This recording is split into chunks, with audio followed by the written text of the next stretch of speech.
A few years ago, my daughters and I moved into a house in a small town outside Baton Rouge, Louisiana. My partner had been renovating it for months. The first floor was original, an old Creole-style cottage from the 1920s, but no one had lived in it for decades.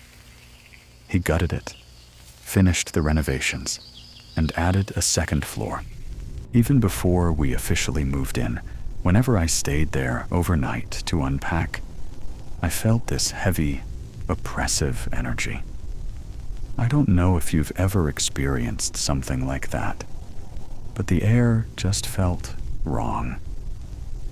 Still, after we settled some logistics, we decided to move in. My daughters, Emma and Sophie, each took a bedroom upstairs. I stayed downstairs because my baby was still little, and climbing those narrow stairs constantly was exhausting. From the very first day, something felt off. Day and night, we would hear what sounded like a metal toolbox being dropped on the back porch. I checked over and over, but there was never anything there. On Mother's Day, my daughter gave me one of those motion-activated toys, a little singing bird. You could record a message, and whenever someone walked past it, it would play back what you recorded. I recorded it saying, "Good morning," and stuck it on the refrigerator. Sure enough, whenever someone passed by, it chirped, "Good morning." One evening, we were all in the living room watching TV when suddenly the toy started going off repeatedly. "Good morning. Good morning. Good morning. Good morning." We all froze and stared at each other. I got up and checked it. Nothing was touching it. Everything looked normal. I told my daughters it was probably a bug setting it off. But deep down, I knew it wasn't. After that, I took it down for good. About a month later, my youngest was downstairs with me, and my oldest was upstairs. Around 7 p.m., Sophie came down looking pale and asked Emma, "Didn't you just walk into your room?" Emma was sitting right next to me on the couch. She hadn't moved. Sophie swore she had just seen someone who looked exactly like Emma walk out of the bathroom and into her bedroom upstairs. That night, I told them they needed to sleep downstairs. They resisted at first. They said they weren't scared. But eventually I insisted. They chose to sleep in the living room instead of in my bedroom. Time passed, but the unease never left. Almost every night, I'd wake up between 3 and 3:35 a.m. I would wake with this crushing sensation that someone was standing over me, watching. Around that same time, we'd hear things being knocked over on the back porch. A toolbox, a rake. The porch had old wooden planks, and you could clearly hear footsteps, like someone pacing quickly in boots or heels. I asked Sophie if she was still seeing what she'd seen before. She said, yes, almost every day.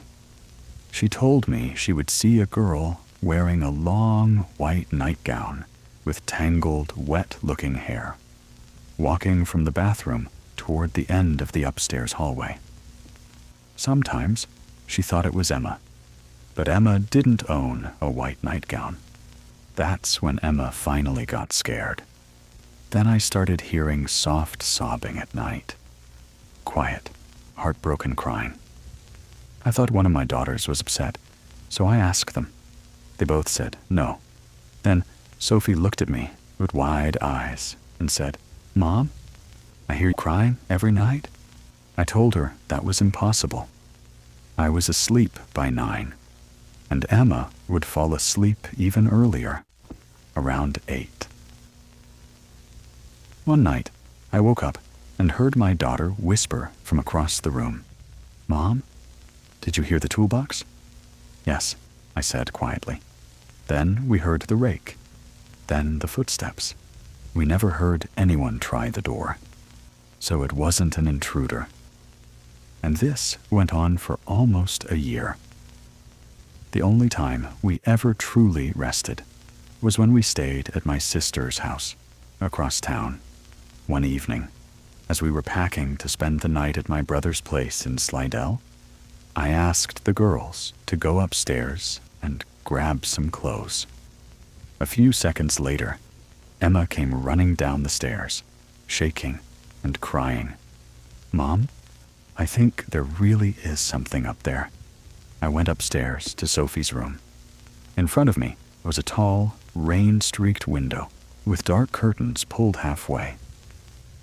Behind me was the door. I kept staring at the floorboards because something inside me was screaming, "Don't look at the window." But I did, and there it was, behind the glass, outside, on the second floor. I could only see its face and long, matted hair hanging down like wet seaweed. I couldn't clearly make out the eyes or mouth, but the eyes looked like two black voids. The hair was stringy and dark. We left immediately and spent the weekend at my sister's house. My partner, who traveled often for work, never believed us. Strangely, whenever he was home, almost nothing ever happened. After a little over a year, I left him, and we finally moved out of that house for good. Once we were settled elsewhere, my daughters started telling me more. Sophie said that whenever she slept upstairs, she felt something watching her from the corner of the room. She would see glowing red eyes in the dark. She knew it was the same thing, the white nightgown, the long hair. Emma told me that when she slept in the living room, she would sometimes wake up and hear a little girl's voice whispering near her ear, "Good morning." She never opened her eyes. She never answered. Thankfully, whatever that thing was, it never followed us. Not to my sister's house, not to our new apartment. It's been 4 or 5 years now, and to this day, it remains one of the most terrifying experiences of my life.